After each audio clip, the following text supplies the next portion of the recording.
Hey guys, welcome to Body Bags. This is Spooky Rotten Fun, and I will be filling in as your host today for Laura. Like I said last week, she is getting her internet or computer problem fixed, so you can definitely expect to see her next week, most likely. I chose to do a review on this never before seen movie. Jeffrey Kasdan is the director, and it stars Jeffrey Combs and Seth Green. Seth Green is not a main character in this film, really. He's part of the film, but he's not the main character, which the cover would, make you believe.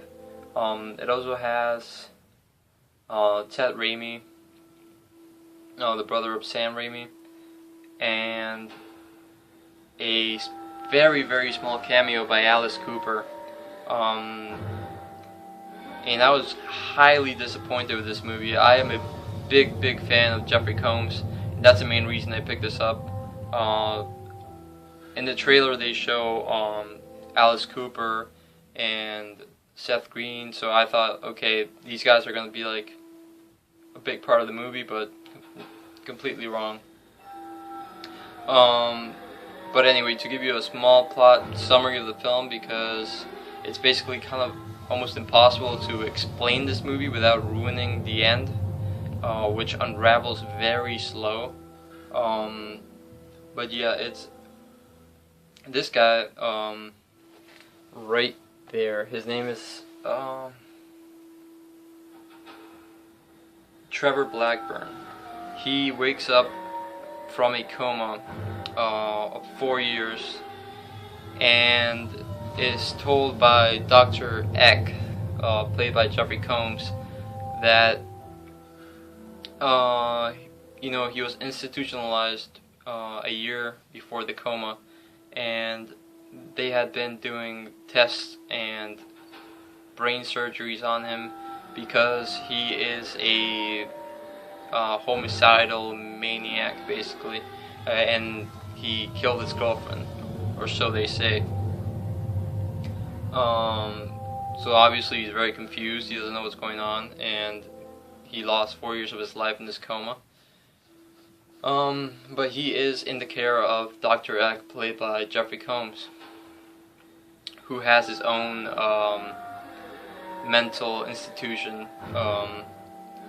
So anyway, Dr. Eck is kind of obsessed with this guy because he had this magic book or something that he keeps talking about, and Dr. Eck leaves him in this home, like halfway home type thing, which is kind of retarded because, why would you put a homicidal maniac in a halfway home with like no security? But anyway, they put him there, which is called the Love House. And in this house, there's like 3 or 4 other insane people, and an attic in which, this guy Blackburn has dreams of and nightmares where he's up there with his girlfriend, and there's a big box that can't be opened.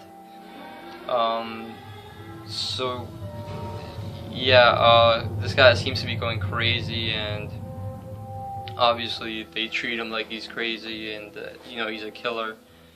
Some people start getting killed off in the house while he has nightmares of the killings happening. So, I can't. I don't really think I can go much further into this without ruining the plot. It is really goddamn slow. I mean, like, it actually takes like 40 minutes for the twist to be like unraveled. Literally 40 minutes. And the twist is very stupid. They try to make this movie a lot, feel really clever, really smart, and it's not at all. I had a really hard time sitting through this. The last 40 minutes, the last hour, were a complete boredom. I mean, the first half an hour was kind of cool. I thought it might be kind of cheesy. The music sounded okay, but yeah, not recommended at all. I would watch it just for Jeffrey Combs because he actually does do a good performance. But the rest of the cast, I mean, the acting is horrible. The dialogue is just very, very badly written. Yeah, don't recommend this at all. If I had to give it a rating, I would definitely give it a 2 out of 10, just for Jeffrey Combs' performance. That's it. Everything else about this movie is complete trash. I think the plot could have worked a lot better. I mean, it's really interesting to wake up and people telling you that you killed your girlfriend or whatever, but they just missed it by a long shot. It just sucked.